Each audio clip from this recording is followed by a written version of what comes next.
اگر آپ چاہتے ہیں کہ ہم آگے بڑھیں اور ہمارے عمل میں حسن پیدا ہو، ہمارے رویوں میں خوبصورتی آئے اور اللہ تعالی ہم سے راضی ہو جائے، تو اس میں آپ رفق، نرمی، حلم، بردباری اور انات، معاملہ فہمی اور لوگوں کے ساتھ جو ہے وہ خوبصورتی کلام میں، خوبصورتی رویوں میں اور خوبصورتی مخالطت کی، اور جو ہمسائیگی کے دوستی کے حقوق ہیں، جس طرح والدین کے حقوق ہیں، جس طرح ازدواجی حقوق ہیں، جس طرح آپ کے ہمسایوں کے حقوق ہیں، اس طرح آپ کی دوستیوں کے بھی حقوق ہیں۔ اپنی لہجوں کو نرم رکھیں، ان میں تلخی نہ آئے، سب و شتم سے منع کیا گیا ہے اور معمولی معمولی باتوں پر پکڑ کرنے سے روکا گیا ہے۔ اور اگر یہ رویے بچپن میں پیدا ہو جائیں تو بعض اوقات پھر وہ فطرت ثانیہ بن جاتی ہے، عادت بن جاتی ہے، اور پھر جب آپ بڑے ہوں گے تو وہ عادتیں وہاں بھی چھوٹ نہیں پائیں گی، چونکہ وہ اس ماحول میں آپ کے ساتھ جڑ گئی تھی۔ کسی کی ٹو میں لگ جانا، کسی کی غلطیاں نکالنے کی سوچ میں رہنا، کسی کو نیچا دکھانے کے چکر میں رہنا، کسی کی تذلیل کرنے کے خیال میں رہنا۔ دیکھیے، اگر آپ ڈھونڈنے نکلیں گے تو آپ کو پھول میں بھی کوئی چیز نظر آ جائے گی، کوئی نقص نکل آئے گا، اور اگر آپ اچھائیاں ڈھونڈنے نکلیں گے تو آپ کو کانٹوں کے بھی کوئی فائدے نظر آنے لگ جائیں گے کہ ان سے بھی یہ فائدے وابستہ ہیں۔ اس لیے آپ اچھائیاں ڈھونڈیے۔ وہ ایک صاحب تھے تو وہ کہتے میں ایک بزرگ کے پاس گیا ملنے کے لیے، اور میں ان سے ایک برائی کو نوٹ کیا، ایک ان کی خامی کو نوٹ کیا۔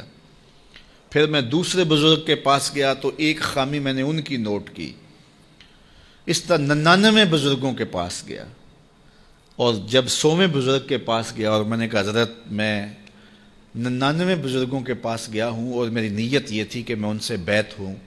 لیکن ہر ایک کی ایک ایک خامی سے میں آگاہ ہوا،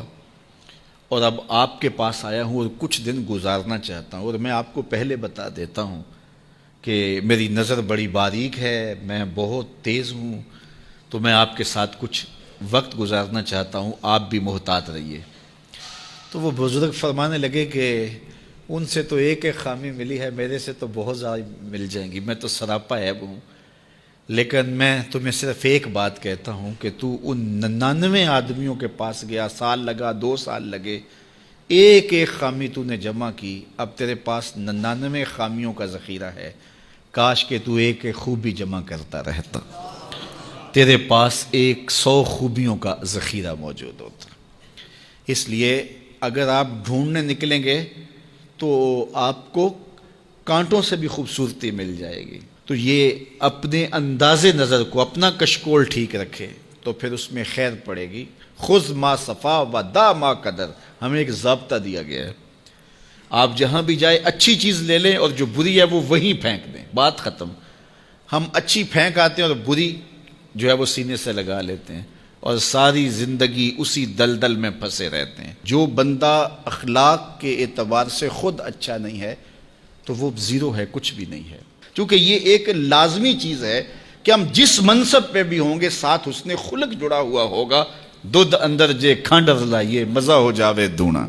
تو پھر سواد آ جائے گا، لطف آ جائے گا۔ لیکن اگر دودھ بھی ہو تو اس میں بدخلقی کی کڑواہٹ ڈال دی جائے تو پھر آپ ڈاکٹر ہیں، آپ محدث ہیں، آپ مدقق ہیں، آپ مفکر ہیں، آپ مفتی شہر ہیں، آپ علامہ ہیں، آپ پیر طریقت ہیں، آپ شوہر ہیں، آپ باپ ہیں، جو کچھ بھی ہیں، لیکن یہ سب کے ساتھ بدخلقی کی کڑواہٹ اور تلخی شامل ہو گئی تو آپ کا سارا منصب ضائع ہو گیا۔ تو بنیاد کیا ہے؟ آپ کا خلق اچھا ہونا چاہیے، آپ کے لب میٹھے ہونے چاہیے۔ تو میٹھے بول بولو، لہجوں میں جمال پیدا کرو، رویوں میں تلخی نہ آنے دو، خوبصورتی پیدا کرو، اور اپنے انداز زندگی کو مرتب کرو، خلق خدا کے ساتھ اچھے رویے رکھو، بالخصوص اپنی دوستیوں میں ایک اچھے دوست بن کے ابھرو، اور اپنے کلاس فیلوز کے اندر ایک اچھے کلاس فیلو کے روپ کے اندر آگے آؤ۔ پیر کے دن آنے والو، جمعہ کے دن آنے والو،